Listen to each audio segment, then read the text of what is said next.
Good morning, children.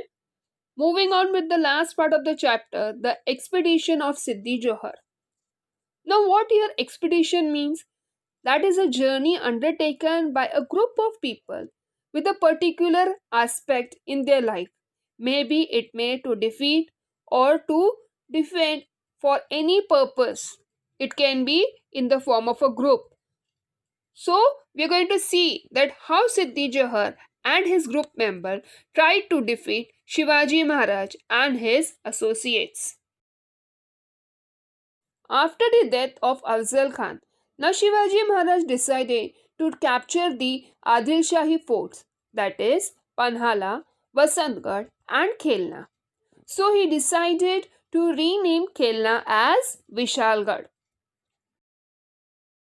When Shivaji Maharaj started capturing the Adil Shahi's territory and bringing his forts under the control of Shivaji Maharaj, so this was a big challenge that was posed by Shivaji Maharaj before the Adil Shahis. Therefore, Adil Shahi decided to send Siddhi Johar, the Sardar of Kurnool region, against Shivaji Maharaj to fight against Shivaji Maharaj in 1660 CE Common Era. Adil Shahi gave Siddhi the title of Salabat Khan. Siddhi Johar and few of the Sardars that were present in the Adil Shahi's court had helped Siddhi Johar to defeat Shivaji Maharaj. So among them, Rustam-e Jaman, Baji Ghorpade, a Maratha Sardar, was in the favor of Adil Shahi's court, and Afzal Khan's son, Faisal Khan. These all associates, these all Sardar had helped Siddhi Johar, who had dreamed about defeating Shivaji Maharaj. When Shivaji Maharaj saw that he was surrounded from all the sides by his enemies, by the Sardars who were sent from Adil Shahi, then he decided that he would take shelter in the Panhala fort. So, Siddhi's soldier laid siege. They had surrounded the fort for about 5 months. Ultimately, Shivaji Maharaj found himself that he is trapped inside the fort and there was no solution to come out of the fort. One of the great Maratha Sardar, Netoji Palkar, decided to defeat Siddhi's army. So he surrounded Siddhi's army from all the sides. But he could not succeed in that as his forces were compared to less as Siddhi's army. Here Siddhi Johar did not show any sign of relenting, that is, harsh attitude. He had not reacted anything to this situation. Ultimately, Shivaji Maharaj decided to have open talk with Siddhi Johar. This led to slackness, that is, being loose. Now here Siddhi Johar thought that Shivaji Maharaj is coming with front to have a talk with him, and this led a siege round Panhalgarh. They all became alert, so Shivaji Maharaj took advantage of this situation. On this occasion, Shiva Kashit, a brave youth, came forward. Shiva Kashit, one of his associates, came forward. He was just resembled, that is, he was just a replica of Shivaji Maharaj in looks. So, no one can ever make any kind of differentiation between Shivaji Maharaj and Shiva Kashit. So, this was an idea put forth by Shiva Kashit to Shivaji Maharaj to help Shivaji Maharaj come out from the fort safely.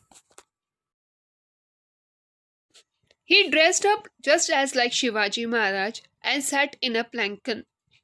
The plankan left from Rajdindi Gate and it was captured by Siddhi's army. Siddhi's army thought that it was Shivaji Maharaj sitting in a plankan along with his soldiers. So it was a difficult situation.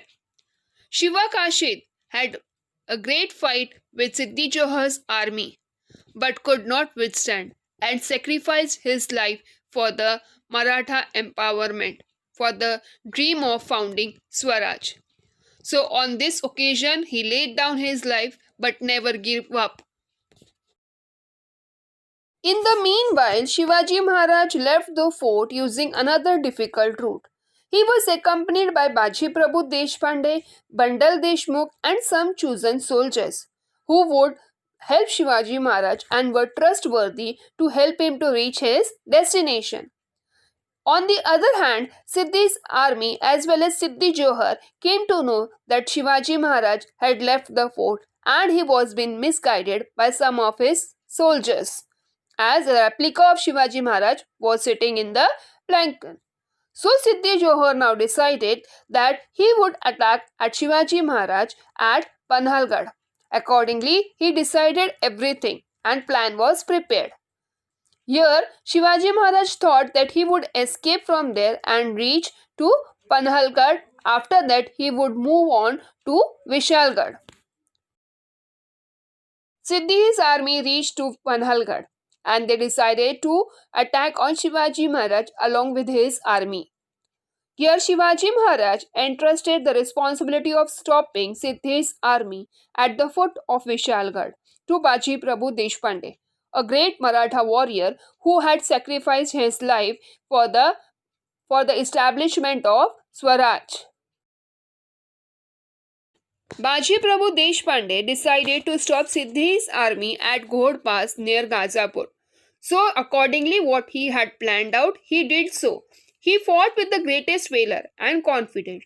He used various warfare techniques in this battle. Baji Prabhu died a hero's death in this battle. He had sacrificed his life for the Maratha powers to save the life of the great Maratha king Shivaji Maharaj. Because of Baji Prabhu's army held Siddhi's army at bay, they were being stopped to go further ahead. Shivaji Maharaj could safely reach to Vishalgarh. While proceeding to Vishalgarh, Maharaj also crushed the opposition of Adil Shahi Sardar, Dalvi of Palwan and Surve of Srirangpur. So, these were the enemies who came in contact with Shivaji Maharaj when he was moving to Vishalgarh. Ultimately, he had defeated these enemies and moved safely to Vishalgarh. While Shivaji Maharaj was trapped at Panhala, Aurangzeb, who had ascended the throne of Delhi, he was a very great, powerful Sardar of Mughal dynasty and had sent Shahisti Khan, a Mughal Sardar, to the Deccan. Shahisti Khan decided to invade the Pune province. The conflict with Adil Shahi continued even as the Mughal army invaded the Swaraj. They tried to crush the thought of foundation of Swaraj. So, even they tried to crush Shivaji Maharaj. So, all the Mughal army came together and tried to defeat in all the aspects to Shivaji Maharaj. Shivaji Maharaj realized that it would not be easy to fight with the two enemies at the same time.